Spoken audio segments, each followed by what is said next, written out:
ये क्या होगा? ओहो, लगता है टायर पंक्चर हो गया है। अच्छा, सामने ही ढाबा है, वहां ले लेता हूँ।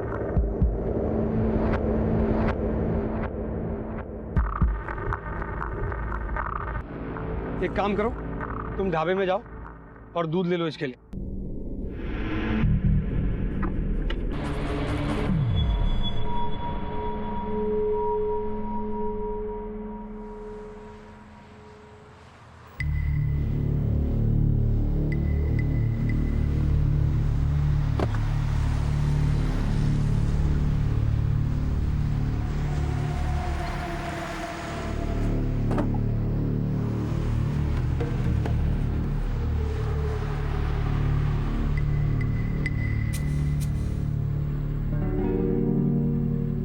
अरे वो भैया, वो एक बच्चे के साथ एक औरत थी जो टॉयलेट में गई थी, पीछे का पीला और काला सलवार सूट पहने थे। देखा क्या उनको? हाँ, काफी टाइम पहले देखा था, बाथरूम गई थी।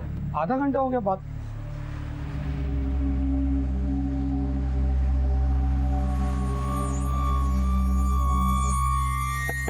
पूजा, पूजा,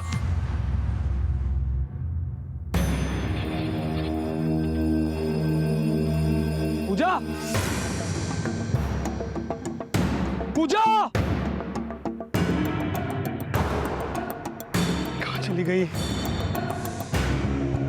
अरमान! देखो भाई साहब, अभी आधे घंटे पहले मेरी पत्नी और एक छोटा सा बच्चा टॉयलेट में लेकर गई थी, तो आपने देखा क्या उनको? नहीं, हमको नहीं मालूम।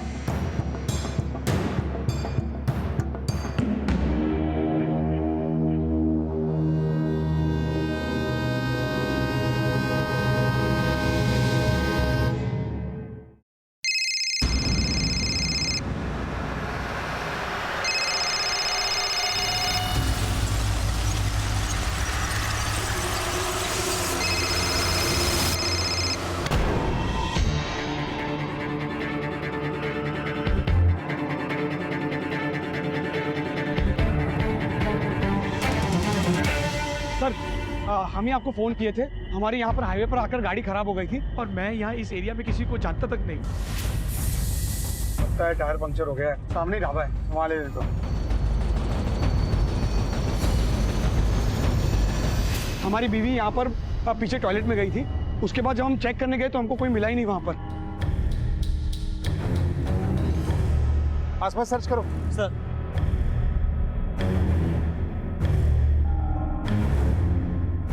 या आप लोग में से किसी ने कुछ देखा है? आप तो यहीं बाहर बैठे हुए हैं। उस औरत या बच्ची को देखा आपने? नहीं साहब, हमने तो कुछ भी नहीं देखा। पीछे की तरफ बाथरूम के पास से कोई चीखने चिल्लाने की आवाज? नहीं साहब, मैं तो टॉयलेट भी गई थी, लेकिन वहाँ कोई नहीं था। ढाबे का ओनर कौन है? हाँ साहब, मैं हूँ। बाहर आइए। यहाँ पे कौन कौन काम करता है? तुम करते हो यहाँ पे? तुम दोनों ही हो? हाँ सर। ये सब तुम लोगों ने किया है ना? बोलो। ना साहब, हमने नहीं किया साहब। हम बहुत गरीब लोग हैं साहब। बरसों से इस ढाबे पर बहुत ईमानदारी से काम कर रहे हैं साहब। हम किसी औरत को क्यों गायब करेंगे साहब? सच्ची बोलते साहब, हम लोगों ने किसी को गायब नहीं किया साहब। तुम ढाबे के पास आए और तुम्हारी गाड़ी पंचर हो गई। जी सर। फिर तुम्हें टायर में कील मिला। हाँ। तुम्हारा ढाबा है ना? हाँ साहब। क्या चल रहा है? औरत बच्चे गायब हो रहे हैं यहाँ पे? नहीं साहब, हमारे ढाबे में ऐसा कुछ नहीं होता है। हमारा ढाबे का रिकॉर्ड साफ है साहब। साहब, उस आदमी और औरत तो हम जानते भी नहीं है। हमने कुछ नहीं किया साहब। तुम्हें शक है किसी पे? नहीं सर, हम तो एक नौकरी पेशा आदमी है और हमारी बीवी पूजा वो साधारण सी हाउसवाइफ है। हमारी किसी से क्या दुश्मनी हो सकती है सर? काम क्या करते हो? सर, हम आगरा के एसएच बिल्डर्स के यहाँ पर प्रोजेक्ट सुपरवाइजर हैं। सर यहाँ आसपास ऐसा कोई क्लू नहीं मिला जिससे ये पता चल सके इनकी मारपीट या कुछ छीना झपटी हुई हो। सर, ये झाड़ियों में ये मोबाइल मिला है। सर, ये तो पूजा का मोबाइल है। सर, जरूर कुछ ना कुछ गड़बड़ जरूर हुई है सर। सर, मेरी पत्नी पूजा, सर, बेटा अरमान है sir. Please sir, please please ढूंढिए ना सर, कैसे भी करके प्लीज सर। ठीक है, हमारे साथ थाने चलकर FIR दर्ज करवाइए।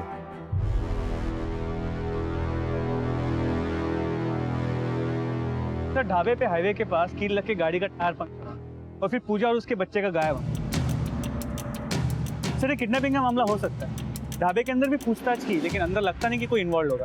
सही। इस केस में हवा भरने के लिए हमें एक सॉलिड क्लू की जरूरत पड़ेगी। एक काम करो, लोकल पेट्रोलिंग टीम और हाईवे पुलिस स्टेशन सब जगह पूजा और बच्चे की फोटो सर्कुलेट करते हैं। और हाँ, हाईवे पे जहाँ जहाँ भी CCTV कैमरा है सबकी फुटेज चेक करो। इस केस का पहला कील हमें जल्द से जल्द निकालना है। सर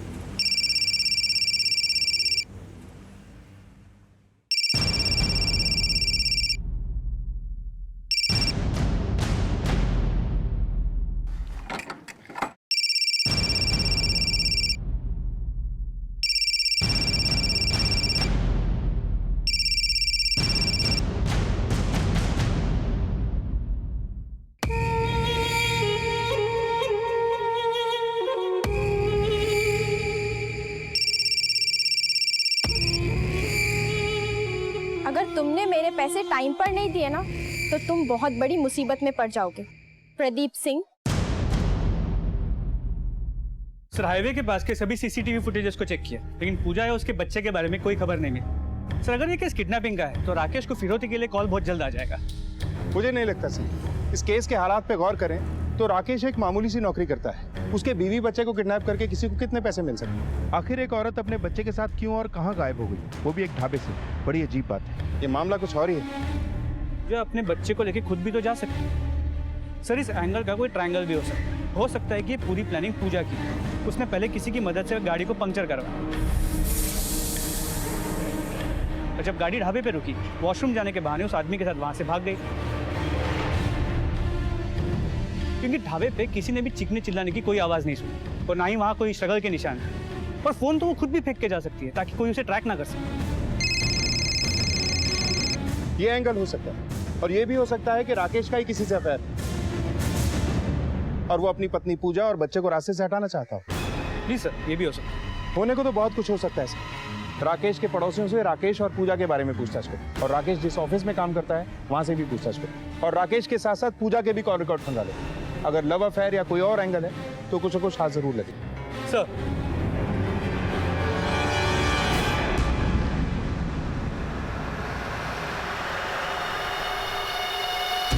ये आपके सामने जो राकेश और पूजा श्रीवास्तव रहते हैं, आप लोग इन दोनों को कब से जानते हैं? सर यही कुछ 4 साल से, जब से वो यहाँ रहने आए थे। सर राकेश ने हमें बताया था कि पूजा शादी से पहले सेल्स गर्ल का काम करती थी। उन दोनों ने लव मैरिज की थी, पर शादी के बाद उसने उसको काम करने से मना कर दिया। वो चाहता था कि वह घर पे रह के घर और परिवार का अच्छे से ख्याल रखे। सर राकेश पूजा से बहुत प्यार करता है, लेकिन पूजा कुछ हमें मूडी सी लगती है। कुछ महीने पहले हमारी कॉलोनी में फंक्शन था तो हम पूजा के घर में बुलाने गए थे, तो हमने उन दोनों के बीच थोड़ी सी अनबन सुन ली थी। हमें नहीं जाना है बस। अरे यार कमाल कर रही हो तुम। इतने दिनों से प्रधान बनकर होली के फंक्शन की तैयारियां करवा रही हो और अब फंक्शन में जाने के लिए नखरा करे क्यों? नखरे? राकेश यही नखरे शादी से पहले आप सर आंखों पर रखते थे और अब इन्हीं पे सवाल खड़ा कर रहे हैं। पूजा, शादी के पहले की बात कुछ और थी यार। अब तो तुम जानती हो कि हम एक प्राइवेट फर्म में नौकरी कर रहे हैं, महीने की जो इनकम हो रही है उससे गुजारा कर रहे हैं, एक ईमानदारी भरा जीवन जीने की कोशिश कर रहे हैं, तो थोड़ा बहुत तो एडजस्ट करना पड़ेगा ना यार। मतलब पूजा राकेश के साथ खुश नहीं है? ऐसा तो नहीं कहेंगे, पर हाँ ऐसा लगता है कि पूजा के शौक राकेश की तनख्वाह से कुछ ज्यादा ही है। अच्छा तुम्हें कभी ऐसा लगा ये राकेश का किसी दूसरी औरत के साथ कोई चक्कर हो? नहीं सर, राकेश तो बिल्कुल ऐसा आदमी नहीं है। क्या कभी ऐसा लगा कि पूजा का किसी और आदमी के साथ कोई नाजायज रिश्ता है? सर ऐसा तो नहीं कहेंगे, पर किसी के दिल की बात हम क्या जाने।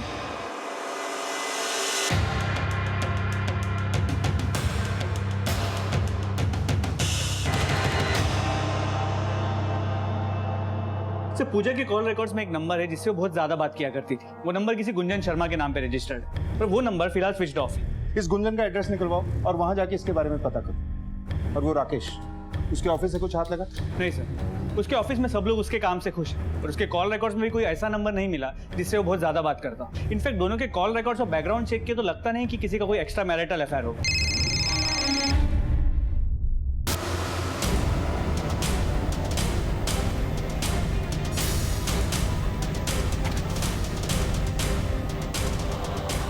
सुनिए जरा बाहर आई। हाँ सर। ये गुंजन शर्मा यही रहती है? तो पूजा के कॉल रिकॉर्ड्स में एक नंबर है जिससे वो बहुत ज्यादा बात किया करती थी। वो नंबर किसी गुंजन शर्मा के नाम पे रजिस्टर्ड है। जी साहब। ये कहाँ गई कुछ पता है? नहीं साहब, उस दिन से दिखी नहीं वो। आखिरी बार कब देखा था? परसों 25 अगस्त को।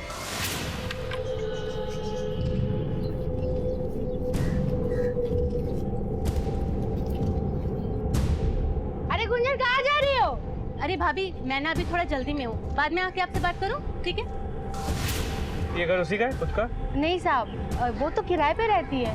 किसका मकान? ये अल्ताफ भाई का घर है। गुंजन एक सीधी सादी लड़की है सर। 6 महीने पहले वो हमारे से किराए पे मकान लेने आई थी और जहाँ तक मैं जानता हूँ वो सिलाई और कढ़ाई करके अपने खर्चे निकालती है। गुंजन का कोई दोस्त या रिश्तेदार जो उसे मिलने आता हो? नहीं साहब, वो अकेली ही रहती है। जहाँ तक मैं जानता हूँ उससे मिलने के लिए आज तक कोई आया नहीं। आपको कुछ आइडिया है कि वो यहाँ आने से पहले कहाँ रहती थी? नहीं साहब, वो तो नहीं मालूम। न उसने कभी बताया न मैंने कभी कुछ कहा। कोई अंदाजा है कि अभी वो गई कहाँ है? नहीं साहब, वो तो नहीं मालूम।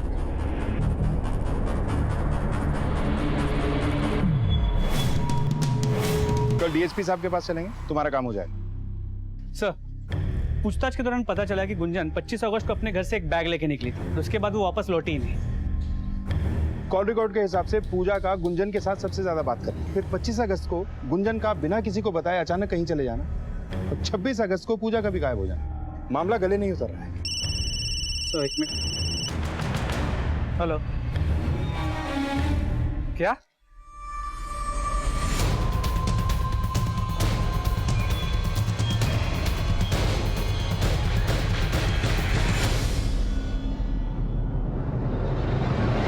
सर, गले पे निशान है, गला घोट के मारा गया। ये मामला किडनैपिंग और कत्ल का लगता है सिंह। इसमें या तो बेवफा आशिक का हाथ है या फिर बेरहम पति का। सर, पूजा की बॉडी तो यहाँ पे है, लेकिन उसका बच्चा अरमान कहीं नजर नहीं आ रहा। लेकिन बच्चे तक पहुंचने के लिए हमें ये पता लगाना होगा कि पूजा ढाबे से 8 किलोमीटर दूर यहाँ तरौनी में पहुंची कैसे। लगता है टायर पंक्चर हो गया है। सामने ढाबा है, मैं वहां ले लेता हूँ। पूजा! गांव के लोगों से पूछताछ करो, शायद किसी ने कुछ देखा। सर, गांव के बाहर जो लाश मिली है उसके आसपास तुमने किसी को देखा है? हाँ से एक आदमी को जाते हुए देखा। क्या आप उस शख्स को पहचान सकते हैं? नहीं साहब, उसने कुछ काला सा टोपा डाल रखा था तो उसकी शक्ल नहीं देख पाया, लेकिन हाँ इतना याद है कि उसने पुलिस की वर्दी पहन रखी थी। लेकिन जब तक मैं उसके नजदीक पहुंचता वो अपनी बाइक पे बैठ के चला गया। सिंह, आसपास की पुलिस बीट चौकियों से पता करो कि कल कौन सा पुलिस वाला पेट्रोलिंग पे था, खासतौर पे जिसके पास खुद की बाइक हो। लेकिन एक बात समझ में नहीं आ रही कि पूजा के कत्ल में आखिर एक पुलिस वाले का क्या संबंध हो सकता है।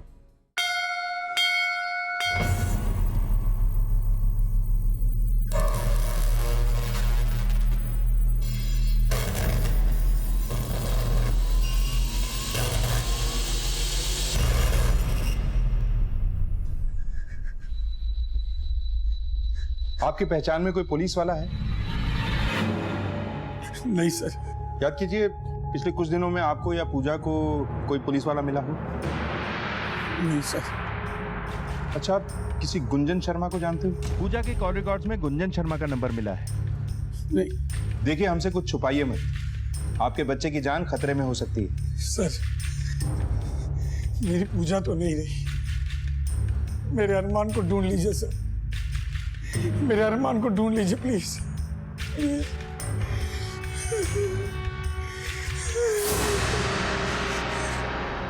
सर, अतरौनी के पास के कुल 15 पुलिस चौकी में पूछताछ की, लेकिन उस दिन उस गांव में किसी भी पुलिस वाले का आना जाना नहीं हुआ। सिंह, पता करो कि आगरा और उसके आसपास हाल फिलहाल में कोई भी पुलिस वाला कहीं सस्पेंड हुआ है क्या? अगर हुआ है तो उसका पूजा और राकेश से क्या संबंध है? ये राकेश जरूर हमसे कुछ ना कुछ छुपा रहा है। सर,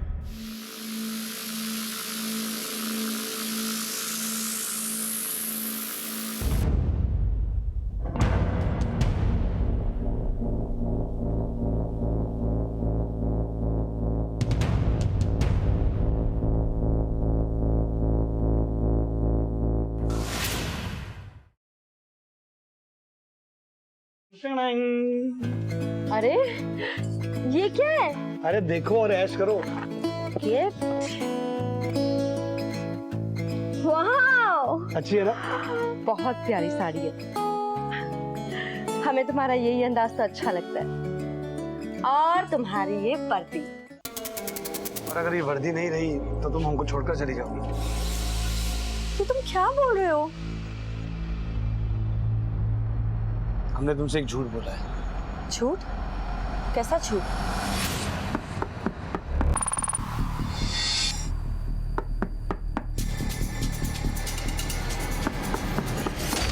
सर, पोस्टमार्टम रिपोर्ट के मुताबिक 26 अगस्त को सुबह 8 और 10 के बीच पूजा को गला घोट के मारा गया। फिजिकल असॉल्ट या मॉलेस्टेशन के कोई निशान? नहीं सर। और वो सस्पेंडेड पुलिस वाले के बारे में जो पता करने के लिए कहा था, उसका कुछ पता चला? उसने पुलिस की वर्दी पहन रखी थी। सर आगरा है उसके आसपास के किसी भी पुलिस थाने में पिछले 2 साल में कोई भी पुलिस वाला सस्पेंड नहीं हुआ है। आखिर ये पुलिस वाला हो कौन सकता है? सर ये गुंजन के कॉल रिकॉर्ड्स। इसके मुताबिक 26 तारीख को उसकी मोबाइल की लोकेशन ढाबे की थी। सर इस पूजा और अरमान की किडनैपिंग और पूजा के मर्डर में इस गुंजन का कोई कनेक्शन हो सकता है? बिल्कुल हो सकता है, क्योंकि गुंजन भी 25 अगस्त से लापता है। इसका फोन ऑन हुआ? नहीं सर, अब तक नहीं हुआ। सिंह, इस केस में गुंजन का मिलना बहुत जरूरी है। पता करो कि गुंजन का सिम कहां से खरीदा गया था, ताकि उसकी हिस्ट्री निकालकर ये पता कर सके कि गुंजन और पूजा का आपस में क्या कनेक्शन है। सर गुंजन और पूजा एक दूसरे को बहुत अच्छे से जानते हैं, फिर राकेश ने ये क्यों कहा कि वो गुंजन को नहीं जानता? किसी गुंजन शर्मा को जानते हो? नहीं। एक काम करो, राकेश के पड़ोसियों से पूछताछ करो, क्या किसी ने गुंजन और पूजा को आपस में मिलते हुए देखा है? और ढाबे पे भी पूछो, क्या 26 अगस्त को किसी ने गुंजन को वहां देखा है? आखिर पता तो चले कि गुंजन वर्दी वाले और राकेश का आपस में कनेक्शन क्या है। सर अबे पगला के हो क्या? हाँ, पुलिस के रडार में हमारा भी फोन होगा। अगर हमारे साथ कुछ भी हुआ ना तो बता रहे तुमको, तुम भी नहीं बचोगे। चलो फोन रखो अभी। क्या आपने कभी इस लड़की को पूजा के साथ या पूजा के घर आते जाते देखा है? हाँ सर, ये तो गुंजन है। ये अक्सर पूजा के घर आती रहती थी। अच्छी सहेलियां थी सर। पूजा और वो दोनों साथ में स्कूल में पढ़ती थी। फिर गुंजन शायद पता नहीं कहाँ चली गई और अब 5-6 साल बाद फिर मिले दोनों। उनका स्कूल कौन सा? सर ये तो कभी पूछा ही नहीं मैंने। अच्छा, आपने कभी गुंजन और पूजा के बीच अनबन होते हुए देखा है? नहीं सर, वो दोनों तो बहुत सीधी सादी लड़कियाँ थी। सर ये गुंजन और पूजा एक ही स्कूल में पढ़ते थे, मगर कौन सा स्कूल ये नहीं पता। गुंजन के मोबाइल रिकॉर्ड से पता चला है कि उसकी सिम कार्ड टुंडला से खरीदा, जो आगरा से करीब 28 किलोमीटर दूर एक शहर। जिस एड्रेस पे ये सिम रजिस्टर्ड है वहां पता करो, हो सकता है गुंजन वहीं मिले। लेकिन राकेश का गुंजन को ना पहचानने वाली बात खटकती। हो सकता है कि वो हमसे कुछ तो छुपा रहा है। हो सकता है, क्योंकि गुंजन की लास्ट मोबाइल लोकेशन 26 तारीख को ढाबे की थी और उस वक्त ये राकेश भी वहीं था। हालांकि जब हमने ढाबे के स्टाफ को गुंजन की फोटो दिखाई, किसी ने भी उसे नहीं पहचाना। सर आपका शक सही हो सकता है राकेश और गुंजन के बीच एफआईआर चल रहा और पूजा और अरमान रास्ते का कांटा बन रहे हैं। हो सकता है, लेकिन ये राकेश सच तो बोलेगा नहीं। इसका कच्चा चिट्ठा हमें इसके सामने रखना होगा। हो सकता है टुंडला से हमें कोई सबूत मिले।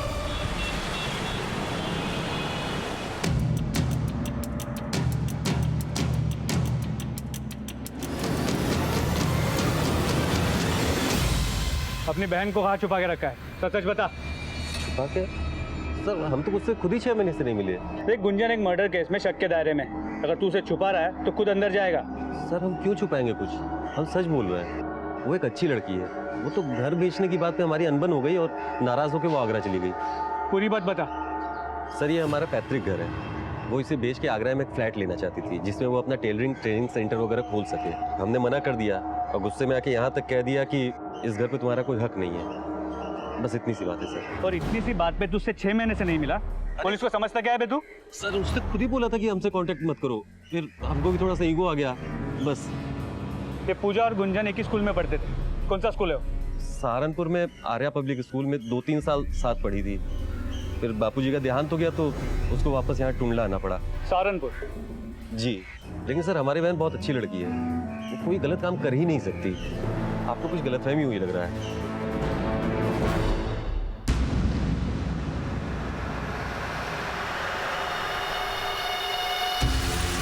सर ये पूजा सहारनपुर से थी, तो हो सकता है कि राकेश भी उससे सहारनपुर में ही मिला। सहारनपुर में राकेश के बारे में पता करो। खबरी को बोलो कि राकेश पे नजर रखे। मैं राकेश के घर का सर्च वारंट निकलवाता हूँ।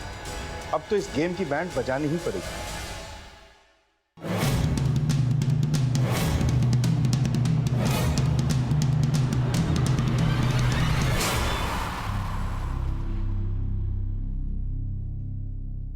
ये लो पैसे, और अब यहाँ से दफा हो जाओ। दफा हो जाऊं? अभी तो कमाई करने का मौका मिला है प्रदीप सिंह।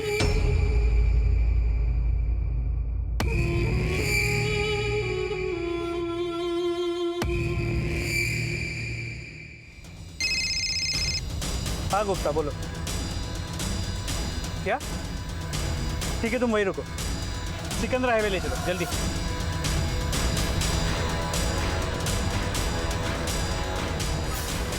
सलाम साहब। कहाँ पे? सर इधर से।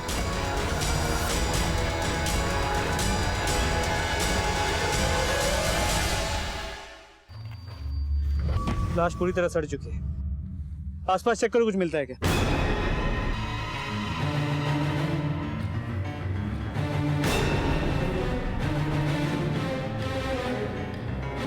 सर ये बैग मिला है, लगता है इसी का है। चेक करो। सर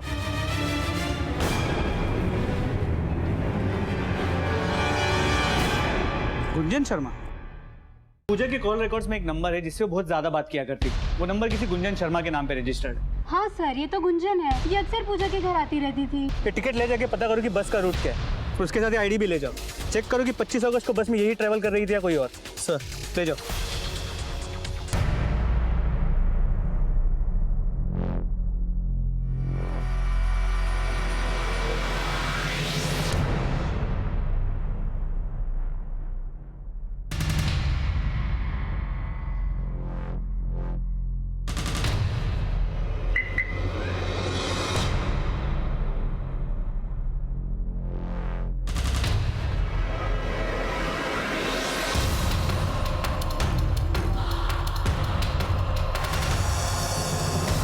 पोस्टमार्टम रिपोर्ट के मुताबिक गुंजन का मर्डर पूजा के मर्डर से एक दिन पहले मतलब 25 अगस्त को शाम 5 से 7 के बीच किया गया।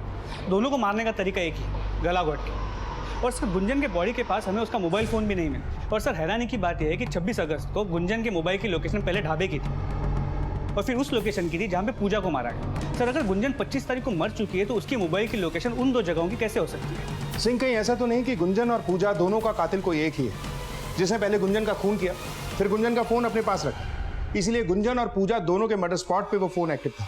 लेकिन ये सब कुछ पता लगाने के लिए हमें गुंजन की कॉल रिकॉर्ड्स को एक बार फिर से खंगालना होगा। पता करो कि 25 अगस्त से 2 हफ्ते पहले तक गुंजन के नंबर पे कहां से कॉल आए और उसने किसे किसे कॉल किया। सिंह, इस केस में जरूर कुछ ऐसा है जो हमारी आंखों के सामने तो है लेकिन हम उसे देख नहीं पा रहे।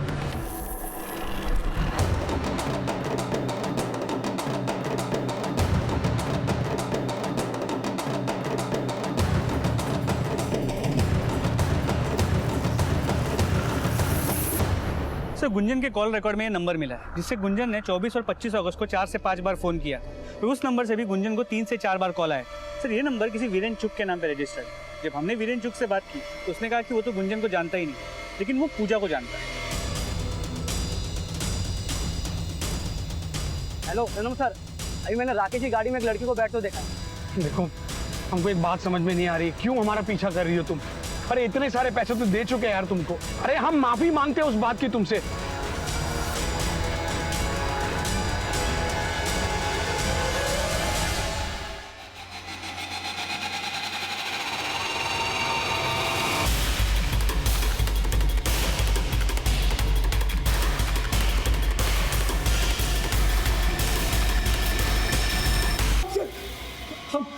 हम बताते हैं सर, हमने झूठ बोला कि हम गुंजन को नहीं जानते, क्योंकि सर हम डर गए थे कि कहीं सच का पता आपको चल गया तो आप एक बात से दूसरी बात को जोड़ ना लें और पूजा का केस हम पर भारी ना पड़ जाए। बाकी सर हमने और कोई झूठ नहीं बोला, सच कह रही सर। सर वो झूठ बोल रहा है, उसका नाम राकेश नहीं है, प्रदीप सिंह है। उसकी शादी हमारी दीदी माधुरी के साथ बरेली में हो रखी थी, लेकिन शादी के 2 साल बाद एक दिन जब वो घर आया तो बहुत घबराया हुआ था। चलो चलो अंदर चलो, अंदर चलो। क्या हुआ? घबराए क्यों? बता रहे, 2 मिनट में आकर बता रहे। जीजाजी हुआ तो हुआ क्या? क्या हुआ कुछ तो बताइए। ये 25,000 रुपया रखो, इससे काम चलाना, हम कुछ दिनों के लिए बाहर जा रहे हैं। अरे जीजाजी आखिर हुआ क्या है, कुछ बताइए तो सही हमें। हम कोई पुलिस वाले नहीं, और अगर इस वक्त यहाँ पर रहे तो हम पकड़े जाएंगे, क्योंकि वर्दी पहनने के बाद हमको इज्जत और रौब मिल रहा था। लोग आते जाते हमको सलाम ठोकते थे साहब, और जब बीवी के साथ बाजार में जाते थे तो खाना पीना फ्री में मिल जाता था, और इस वर्दी के कारण पैसा भी मिल जाता था हमको। इसी झूठी शोहरत की लालच में हम दुनिया वालों से झूठ बोले। सर 5 साल तक हमारी बहन ने उसका पागलों की तरह इंतजार किया, सिर्फ इस उम्मीद में कि वो वापस आएगा। हमने भी ढूंढने की उसे बहुत कोशिश की, लेकिन कुछ नहीं पता चला। लेकिन अब से 3 महीने पहले हमारे एक जानकार मोहन भैया ने उसे आगरा में देखा। हाँ माधुरी, मैं सच बोल रहा हूँ। तुम्हारा प्रदीप आगरा के वशिष्ठ कॉलोनी में राकेश श्रीवास्तव के नाम से रह रहा है, और वो वहाँ किसी बिल्डर के यहाँ सुपरवाइजर का काम कर रहा है। क्या? तो भैया आप अपने साथ क्यों नहीं लेके आए उन्हें? अरे हम तो उससे मिले ही नहीं माधुरी, लेकिन इतना पता चला कि वो शादी कर लिया है और उसका एक बच्चा भी है। नहीं सर, आप ये क्या कह रहे हैं? ज्यादा नाटक मत करो। तुम भी जानते हो कि तुम्हारी पहली पत्नी ने तुम्हारी बेवफाई के बारे में जानकर 3 महीने पहले ही आत्महत्या कर ली थी। बोलो। आत्महत्या? रीटा ने तो हमको इसके बारे में कभी कुछ बताया भी नहीं। सर, झूठे से झूठ बोलकर हमने कोई गलती नहीं की है। उसकी वजह से हमारी बहन ने आत्महत्या की। तभी हमने सोच लिया था कि हम इसे चैन से जीने नहीं देंगे, इसलिए हम 1 महीना पहले आगरा आए और सीधा उसके घर के पास जाकर उसे धमकी दी। अगर तुमने हमारी दीदी के लिए पैसे नहीं दिए ना, तो तुम्हारा सारा झूठ तुम्हारी इस दूसरी बीवी के सामने रख देंगे। देखो मेरी सर, ये सच है कि हम नकली पुलिस ऑफिसर बनकर बहुत गलत किए। बरेली से भागने के बाद जब हम सहारनपुर आए, तब भी हम 1-1.5 साल तक इस वर्दी का इस्तेमाल करते रहे और इस दौरान हमको पूजा से प्यार हो गया। पूजा को भी हमारी वर्दी का रौब अच्छा लगता था, इसलिए हम दोनों शादी कर लिए और इसलिए हम पूजा को सब सच बता दिए। क्या तुमने हमसे झूठ बोला कि तुम पुलिस वाले हो? लेकिन हम कोई बहुत बड़ा जुर्म नहीं किए, बस यूं ही। पर तुमसे शादी करने के बाद अब हम ये झूठी जिंदगी नहीं जीना चाहते। बहुत प्यार करते हैं तुमसे। सर, हम सच कह रहे हैं। हमने प्रदीप से पैसे सिर्फ उसे परेशान करने के लिए मांगे थे, लेकिन सर हमने किसी का खून नहीं किया है। खून किया है या नहीं इसका पता तो हम लगा ही लेंगे, लेकिन ब्लैकमेल करने के जुर्म में तुम्हें हवालात की हवा तो खानी ही पड़ेगी। ये 2 सिम वाला फोन, एक से रीटा को फोन करता था ना, ताकि किसी को पता न चले। ये नंबर तूने किसी को दिया भी नहीं था। जी सर। पूजा और गुंजन को क्यों मारा? सर, माँ कसम क्या कहते हैं सर, हमने किसी को नहीं मारा सर। हम झूठ नहीं बोल रहे सर। पूजा से तो हम बहुत प्यार करते थे और अपने बेटे से बहुत प्यार करते हैं सर। सर, आपसे गुजारिश है, हमारे अरमान को कहीं से भी ढूंढ लाइए सर। अब जब तक वो मिल नहीं जाता और तुम्हारा सच सामने नहीं आ जाता, तुम हमारे मेहमान ही रहोगे। Sir, sir please sir. Sir, ये गुत्थी तो उलझती ही जा रही है। सिंह, एक बार फिर वीरेंद्र चुग से मिलते हैं, जिनका नंबर हमें गुंजन की कॉल रिकॉर्ड से मिला था।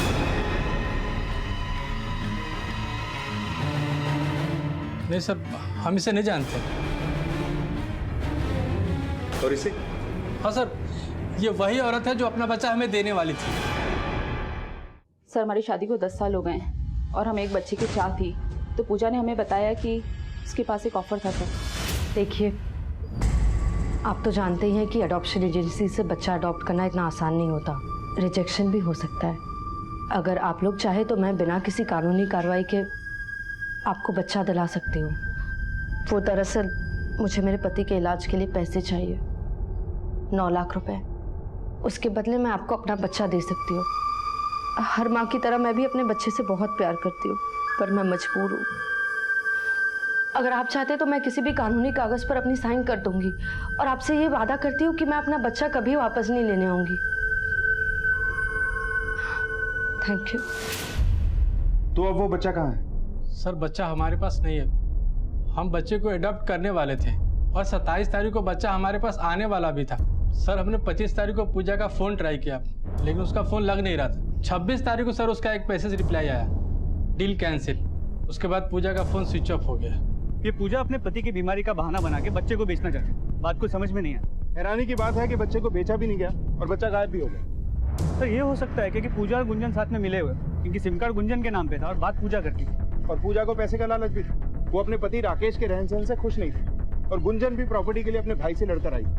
सर, क्या ये मुमकिन है कि पूजा और गुंजन ने मिलकर ये प्लान बनाया कि बच्चा बेच के आगरा से कहीं दूर जाके सेटल हो जाए? लेकिन पोस्टमार्टम रिपोर्ट के हिसाब से गुंजन का कत्ल पूजा के कत्ल से पहले हुआ।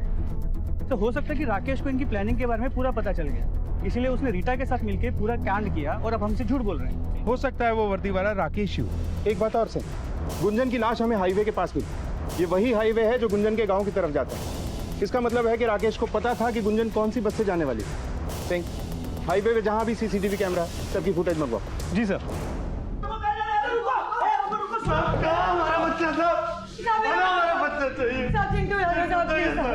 एक मिनट, शांत हो जाइए। हमारा बच्चा दिला दीजिए साहब। बताइए बात क्या है? हम दोनों रोज रात को खाना खाने के बाद अपने बच्चे के साथ घूमने जाते हैं साहब। आज भी गए थे तो पुलिस वाला होने की वजह से साहब हमने उस पर ध्यान नहीं दिया। और अचानक से उसने हम पे मिर्ची पाउडर फेंका और हम कुछ देख नहीं पाए साहब। आप लोगों ने इस वर्दी वाले को पहले भी देखा था? जी साहब, कल भी वो हमारे पास से गुजरा था साहब। शक्ल याद है उसकी? नहीं साहब, उसके सर पे हेलमेट था टिंटेड ग्लास का, इसलिए हम कुछ नहीं देख पाए साहब। ये सब नहीं पता साहब, आप बच्चा ला दो मेरा बच्चा। उसने कुछ काला सा टोपा डाल रखा था तो उसकी शक्ल नहीं देख पाया। सिंह, ये वर्दी वाला तो कातिल के साथ साथ बच्चा चोर भी। राकेश के बेटे अरमान के साथ अब इनका चिंटू गायब। ये गुत्थी तो बच्चा चोर गैंग की तरफ इशारा करती है। पर अब तक हमें लग रहा था कि वो वर्दी वाला राकेश था, लेकिन ये राकेश तो लॉकअप में बंद है। सर ये देखिए, कि वही बस है जिससे गुंजन आगरा से टुंडला की तरफ निकली। और सर अब ये देखिए, यहाँ पे बस के पीछे बाइक पे वर्दी वाला। स्टॉप करो, जूम करो। ये बाइक का रजिस्ट्रेशन नंबर, इससे बाइक के ओनर तक आसानी से पहुंच सकते हैं।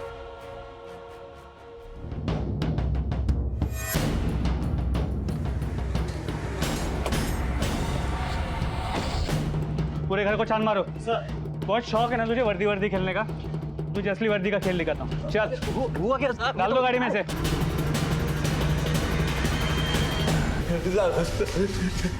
साहब हम ही ये नकली पुलिस वाले, पैसों की लालच और वर्दी की आड़ में हम ही बच्चों को अगवा किया करते थे। मतलब इस पूरे कांड का मास्टरमाइंड तू ही है? नहीं साहब, हम नहीं, पूजा साहब। पूजा? जी साहब, पूजा को हम तब से जानते हैं जब वो गुंजन के साथ स्कूल में पढ़ती थी। गुंजन ने उसे बताया था कि विनोद भैया के पास काम नहीं है, काफी परेशान रहते हैं। तब पूजा ने हमें पैसों का लालच देके बच्चों की चोरी का प्लान बताया। लेकिन पूजा ऐसा कर क्यों रही? साहब वो राकेश की कमाई से खुश नहीं थी और ऐसे अनाथालयों को जानती थी जहां से वो उन लोगों के नंबर निकाल लेती थी जिन लोगों को बच्चे चाहिए थे। लेकिन बच्चे आते कहां से?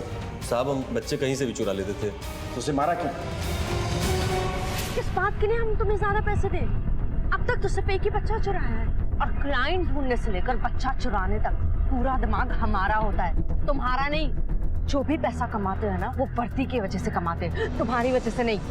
तुम नहीं तो कोई और सही। 28 अगस्त को हमें कुछ भी करके शुगर उसकी पत्नी को बच्चा देना था। हमने सोचा ये डील हम अकेले कर लें और पूरा पैसा ले लें और पूजा वो साइड कर दें। मतलब गुंजन भी तुम्हारी पार्टनर? नहीं साहब, गुंजन को तो इस बारे में कुछ पता ही नहीं था। गुंजन को किसने मारा? साहब एक दिन गुंजन पूजा के घर गई और गलती से उसका मोबाइल पूजा के यहाँ ही छूट गया। इत्तेफाक से उस दिन पूजा का मोबाइल खराब था। गुंजन के मोबाइल से उसने चुप को फोन लगा लिया। दूसरे दिन गुंजन अपना मोबाइल वापस ले आई, तभी चुप का मैसेज गुंजन के मोबाइल पे आया। ये तुम्हारा एसएमएस है ना, जो तुम्हारे क्लाइंट ने भेजा था और गलती से मेरे मोबाइल में आ गया और मैंने पढ़ भी लिया है। तुम्हारा और पूजा का भांडा तो मैं पुलिस और गांव वाले में जाके फोड़ती हूँ। और हाँ, तुम प्रॉपर्टी की बात कर रहे थे ना, मैं तो चली जाऊंगी आराम से टुंडला, और देखना वहाँ पे ना प्रॉपर्टी बेच के आगरा में फ्लैट लूंगी, और तुम और पूजा सड़ते रहना जेल में। हम डर गए साहब, हमने सोचा कि अगर पूजा पकड़ी जाएगी तो हम भी पकड़े जाएंगे। इसीलिए जब वो 25 तारीख को आगरा से निकली ना, तो हमने उसका पीछा किया।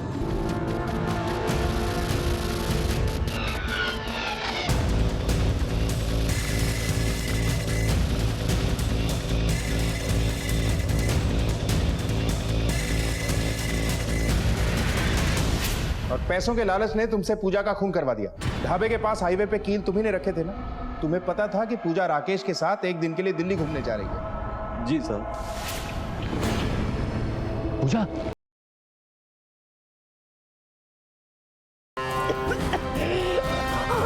बच्चे को तूने चुप को तो नहीं दिया? नहीं साहब, हमारे पास एक दूसरी पार्टी भी थी जिसको बच्चा चाहिए था। हमने वो बच्चा उस पार्टी को 3 लाख में बेच दिया। एक तो पुलिस की वर्दी पहन के पुलिस को बदनाम करता है, दूसरा मासूम बच्चों को उनके माँ बाप से अलग करता है। साहब